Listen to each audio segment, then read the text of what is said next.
ہر مسلمان کو part time دائی ہونا فرض ہے۔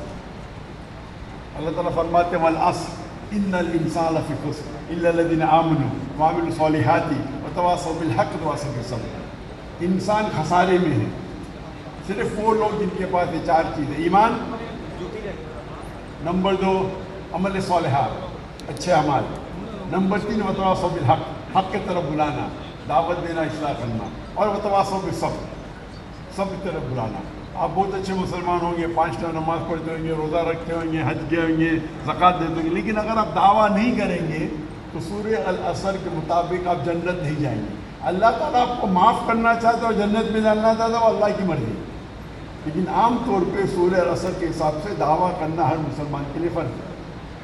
اللہ تعالیٰ فرماتے ہیں سورہ عمران میں سورہ نمبر 3 آیت نمبر 104 میں کہ آپ میں سے ایک ایسا گروہ پیدا ہونا چاہیے جو لوگوں کو اچھائی کی طرف بلاتا ہے اور برائی سے روکتا ہے۔ یہاں اللہ تعالیٰ ذکر کر رہے فل ٹائم دائیز، جیسے فل ٹائم ڈاکٹرز ہے، فل ٹائم انجینئرز ہے، فل ٹائم لائرز ہے۔ ہمارے پاس کتنے فل ٹائم دائیز ہیں جو صرف دعوت کا کام کر رہے ہیں، غیر مسلمانوں کو اسلام کی طرف بلاتے ہیں، اسلام کا پیغام پھیلاتے ہیں۔ تو یہ پیشہ دائی کا سب سے بہترین پیشہ ہے، اور اس سے بہتر پیشہ کوئی ہے ہی نہیں۔ تو جامعہ سلفیہ میں الحمدللہ مجھے خوشی ہے کہ میں یہاں آیا، آپ کی لائبریری دیکھا کہ ماشاءاللہ علم کا ذخیرہ آپ کے پاس ہے، اور امید ہے کہ مجھے اس جامعہ سلفیہ سے کئی دائی نکلیں گے، اور یہ دنیائی لوگ جو سمجھتے پیسے کے پیچھے بھاگنا، میرے حساب سے وہ بہت،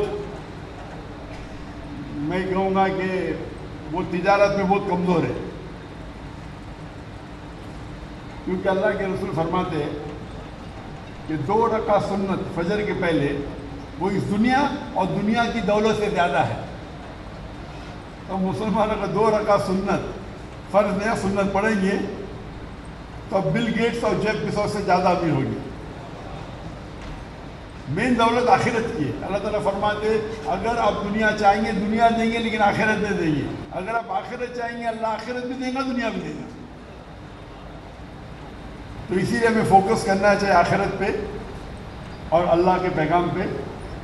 اور اس کی ایک آیت پہلے اللہ تعالیٰ فرماتے ہیں سورہ عمران میں سورہ نمبر 3 آیت نمبر 103 میں وَاعْتَصِمُوا بِحَبْلِ اللَّهِ جَمِيعًا وَلَا تَفَرَّقُوا، اللہ کی رسی کو مضبوطی سے پکڑیے اور آپس میں مت بٹو۔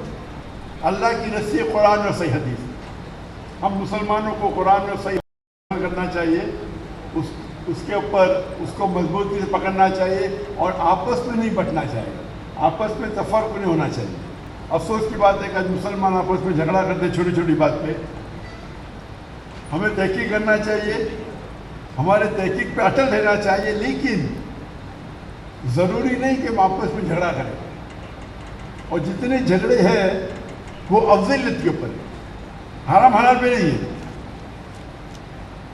تو میں کہتا ہوں میں بھی صحیح ہوں، تو یہ اگر ہی اور بھی کا سمجھ آپ کو فرق معلوم پڑے تو اکثر جھگڑے مل جائیں گے، ساری جھگڑے نے اکثر جھگڑے۔ اور اگر ہر مسلمان دعوت دے گا اللہ کی کتاب کی طرف اور اللہ کے رسول کی صحیح حدیث کی طرف تو اکثر جھگڑے مٹ جائیں گے۔ اکثر مسلمان اپنی شخصیت کی طرف دعوت دیتے، ادارے کی طرف دعوت دیتے، اللہ اور اللہ کے رسول کی طرف دعوت دو۔ اور جو آیت کی میں تلاوت کی وَمَنْ أَحْسَنُ قَوْلًا مِّمَّنْ دَعَا إِلَى اللَّهِ وَعَمِلَ صَالِحًا وَقَالَ إِنَّنِي مِنَ الْمُسْلِمِينَ، کہو کہ میں مسلم ہوں۔ تو ہر مسلمان اگر اس کے اوپر ڈٹ کے میں مسلم ہوں تو جتنے یہ اکثر فرقے ہیں یہ مٹ جائیں گے۔ اگر کوئی مدینہ سے فارغ ہے، اپنے آپ کو مدنی کہتا ہے، مجھے کوئی اعتراض نہیں، کوئی ندوہ سے فارغ ہے ندوی کہتا ہے، دیوبند سے فارغ ہے دیوبندی کہتا ہے، یہ نسبت سے کوئی پرابلم نہیں۔ لیکن جب مذہب کا سوال ہے، جہاں دین کا سوال ہے، اللہ تعالیٰ قرآن میں فرماتے قَالَ إِنَّنِي مِنَ الْمُسْلِمِينَ، کہو کہ مسلم ہے۔ اگر یہ سارے مسلمان سمجھ جائیں گے اور مسلمان ایک ہو جائیں گے تو انشاءاللہ ہم پھر سے دنیا کی چوٹی پہ ہوں گے۔ آج کی تاریخ میں مسلمان کو فٹ بال کی طرح لات مارا جاتا ہے، سب جگہ مسلمان دیکھا جاتا ہے اور مسلمان کے ساتھ جو سلوک کیا جاتا ہے۔ اللہ کے رسول کی حدیث ہے کہ ایک وقت آئے گا جو مسلمان پہ ٹوٹ پڑیں گے. تو صحابہ پوچھتے کیا مسلمان اقلیت میں رہیں گے, کم رہیں گے؟ تو اللہ کے رسول فرماتے نہیں, وہ تعداد میں بہت زیادہ رہیں گے لیکن جھاگ کی طرح, لائک فروتھ. آج جب مسلمان 2 بلین ہیں, 25% سے زیادہ ہے.